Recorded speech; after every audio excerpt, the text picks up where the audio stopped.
When we left off, the Revolutionary War had ended in 1783, and the Americans obtained independence. Limited as it was, they got independence in some territory and really not much else. And so what actually went on? Well, first of all, George Washington, who was the head of the Continental Army, basically quit. The army was disbanded and he returned to the plantation. And so the young country was back with its militias as being the source of its defense, the exclusive source. There were lots of problems. Obviously, areas had been damaged. People who had lost their lives, how was their land going to be processed? Any sort of even minor industry that existed was damaged. The individual states were broke for the most part. Many of the soldiers who served the American cause in the Revolution hadn't been paid in as much as 3 years. Instead, they had essentially been given IOUs and promised that when there was victory, that they would receive the money they had earned. Well, that really didn't happen. And so there was a lot of hard things to reckon with at the end of this war. Obviously, there was success in terms of obtaining independence, but the economy was very bad. It is in this environment that there began to be the themes of the Constitution set. Basically, the states started printing paper money, which the merchant class did not like. They liked gold and silver and that sort of thing, as opposed to paper money. There was essentially hyperinflation in some instances, and where the farmers liked borrowing, in gold or silver, but liked paying back the lenders in paper money. So you begin kind of this division of interests between those of the merchant and business class, oftentimes living near the waterways, versus the farmers and others that live kind of on the outlying areas.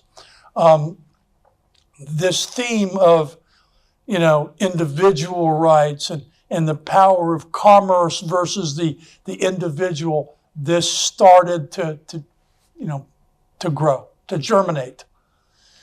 And so the one thing everybody realized was that the Articles of Confederation, which had held the colonies together and served a very important purpose, now that the war was over, now that the independence was had, they had to figure out a way to make do. And their central government under the Articles of Confederation was very, for the best word I can think of, wimpy. It had essentially no way to impose taxes. It could request funds, but this individual states didn't have to provide funds. It had just very little authority. And so, it was basically designed that way, that the states were sovereign and they would be left to solve their own problems, except that they weren't. And so you started to have trouble. You started to have protests. You started to have, violence in some instances where people who had been soldiers for 3 years couldn't get their money. And the economy was not as good as it could be. The situations of the states were not very good. And so there began to be, behind the scenes, some talk about making changes to the Articles of Confederation to try to create a stronger national government that had the ability to raise taxes and so forth. This was a very, very iffy proposition because the states liked their sovereignty. They were glad to have their sovereign power. So they weren't all keen on changing things. Nevertheless, the background talk continued and continued and continued. And eventually, the idea of having a convention for the purposes of modifying the Articles of Confederation became a popular enough idea that 12 states agreed to send delegates to a convention held in Philadelphia beginning in May of 1787.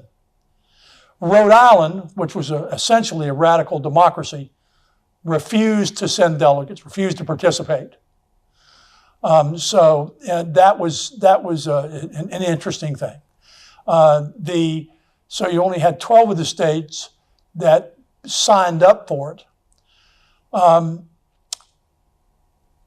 the way, the Virginia delegation and to some degree the Pennsylvania delegation had gotten together and talked about maybe more should be done than just to modify the Articles of Confederation. Maybe we should just start all over again.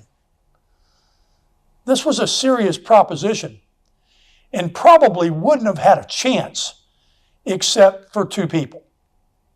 What gave the Constitutional Convention of 1787 its legitimacy was the presence of George Washington and Ben Franklin. Both of these individuals had risked much, and in the case of Franklin, had suffered much to get independence for the country. By the time of the Constitutional Convention, which began in May of 1787, Washington was about 55 years old. He wasn't in his best health, but he was still had that commanding presence. Ben Franklin, by this time, was 81 years old. He had suffered much damage to his family relationships as a result of the Revolutionary War. And so it ended up that Franklin's relationship with his son, who had been essentially a military governor for the British during the war, it had permanently affected his relationship with his son. So he had suffered much.